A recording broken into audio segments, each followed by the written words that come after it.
Hai teman-teman semua, di kesempatan kali ini kelompok kami akan menyampaikan materi mengenai hubungan zat gizi dan aktivitas fisik terhadap sistem imun. Untuk mengetahui lebih lanjut tentang korelasinya, keep on watching.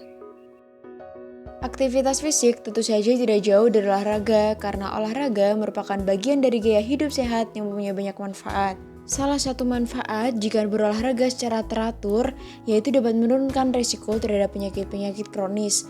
Contohnya ada penyakit kardiovaskuler, diabetes mellitus tipe 2, gangguan muskuloskeletal, penyakit paru-paru, gangguan neurologik, dan beberapa jenis kanker.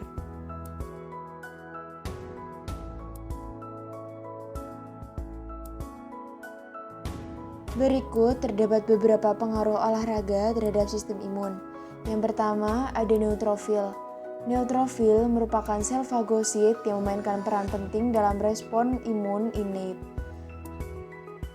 Nah, neutrofil ini umumnya merupakan jenis sel yang bekerja ke tempat terjadinya infeksi, sehingga neutrofil terlibat dalam berbagai proses inflamasi, termasuk inflamasi di jaringan otot yang disebabkan oleh latihan fisik.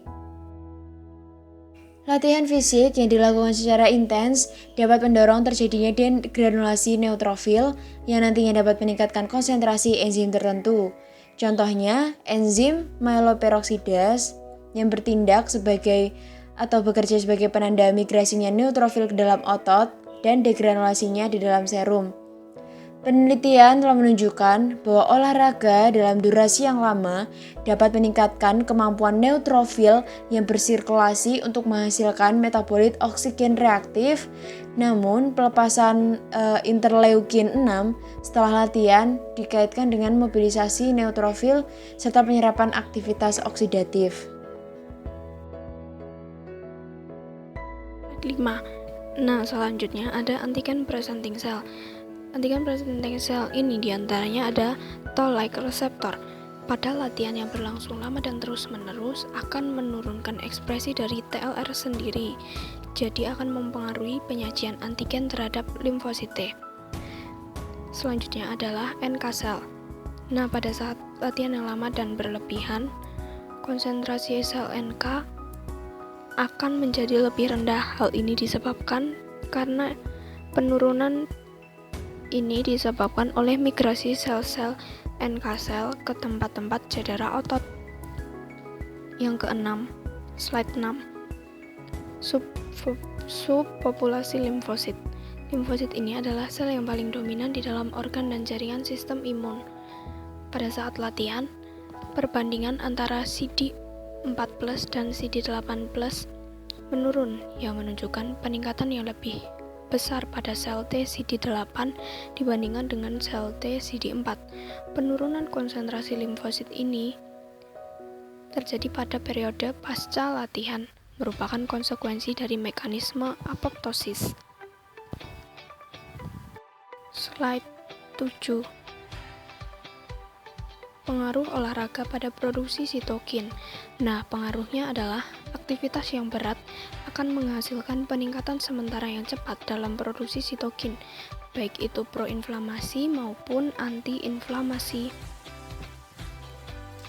Sebelumnya, apa sih sitokin? Sitokin itu adalah zat yang disekresikan oleh sel sistem kekebalan yang membawa sinyal secara lokal antar sel sehingga memiliki efek pada sel lain. Sitokin ini dibagi menjadi dua. Yang pertama adalah proinflamasi, yang kedua ada antiinflamasi. Nah, yang proinflamasi ini adalah sitokin yang mempromosikan peradangan sistemik. Jadi dia itu dapat menyebabkan peradangan. Contohnya ada TNF-alfa, IL-1 beta, interleukin 8. Yang antiinflamasi ini adalah sitokin yang mengacu pada sifat zat yang mengurangi peradangan. Contohnya interleukin 10 dan interleukin 6. Slide 9, latihan fisik atau olahraga memberikan manfaat besar bagi kesehatan. Namun perlu diperhatikan frekuensi, durasi, intensitas, dan tipenya. Menurut penelitian, seseorang yang melakukan olahraga atau aktivitas fisik secara teratur akan menurunkan risiko terhadap penyakit-penyakit kronis seperti penyakit kardiovaskuler, diabetes mellitus tipe 2, gangguan muskuloskeletal, penyakit paru, gangguan neurologik, dan masih banyak lagi. Olahraga menyebabkan terjadinya respon imun.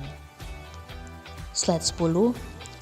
Olahraga dengan intensitas sedang dapat meningkatkan fungsi imun, sedangkan olahraga dengan intensitas tinggi dan dalam jangka waktu yang lama akan berdampak sebaliknya. Secara umum, penelitian menunjukkan bahwa latihan fisik dengan intensitas tinggi menimbulkan kerusakan respon kekebalan tubuh atau menurunkan fungsi imun sehingga mempermudah terjadinya infeksi. Slide 11. Zat gizi dan imunitas mempunyai beberapa faktor risiko yang menyebabkan seseorang mudah terkena infeksi adalah status gizi yang kurang dan berkurangnya daya tahan tubuh.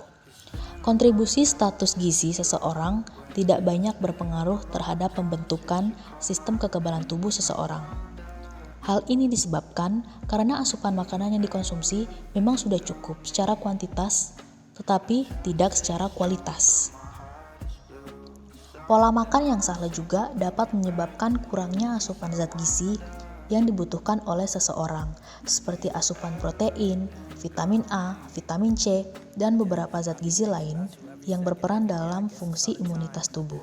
Kurangnya asupan zinc dan zat besi juga memperbesar risiko status imunitas.